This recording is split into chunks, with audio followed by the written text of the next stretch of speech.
We are looking into space, towards a galaxy, a giant galaxy, 500 billion light years away from us. Sorry, 500 billion kilometers away from us. Very big galaxy which was suspected to host a supermassive black hole in the very center. 101 years ago, someone discovered a streak of light, which is plasma shooting out of the center of the Milky Way, marking the supermassive black hole. I never believed that this black hole was as big as people said, until we saw that. This is the nucleus of the galaxy M87, and this is the first ever image of a black hole.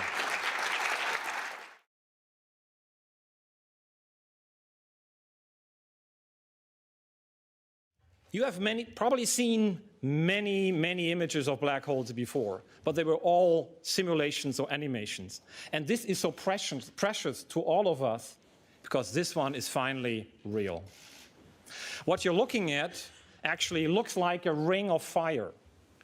And it's actually created by the force of gravity, by the deformation of space-time, where light actually goes around a black hole almost in a circle. And that creates that circle that we see here. You may wonder how this image was made in the first place. Event Horizon Telescope data is like incomplete puzzle set. We actually only see pieces of the real true image. And then we have to fill in these gaps of these missing pieces to construct the physically possible image that is actually matching our data. This is actually a very difficult process. Therefore, the imaging process has been split into several phases.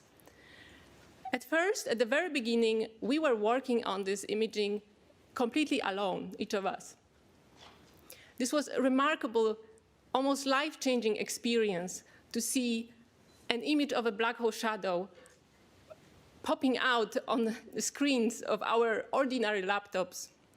Next, we formed independent teams that worked completely independent from each other to repeat the imaging process.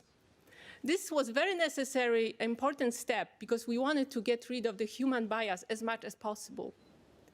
And in the last phase, which took the longest time, the imaging was done very carefully via very careful scientific analysis. So what have we learned from the images, and not just from the images, also from the data that are lying underneath this image? So first of all, we have observed this source for 4 days. Over the 4 days, the ring is there. The image looks almost exactly the same. We have also measured the size of this ring. Over 4 days, the size is always the same. It doesn't change. We have also measured the contrast between the ring itself and the central darkness. And the contrast is as large as it is expected for the black hole shadow. But there's one more very peculiar thing about this ring. It's not really a full ring. It actually is much brighter at the bottom side. Why is that? Our models told us immediately that this kind of structure can be only formed if something in the source is rotating. What is rotating? It could be the black hole, but also the matter around it, or both can be rotating. At the moment, the images are not yet sharp enough to actually estimate or calculate the exact speed of this rotation. But these images give us a sense of the direction of the rotation, which is clockwise in the sky.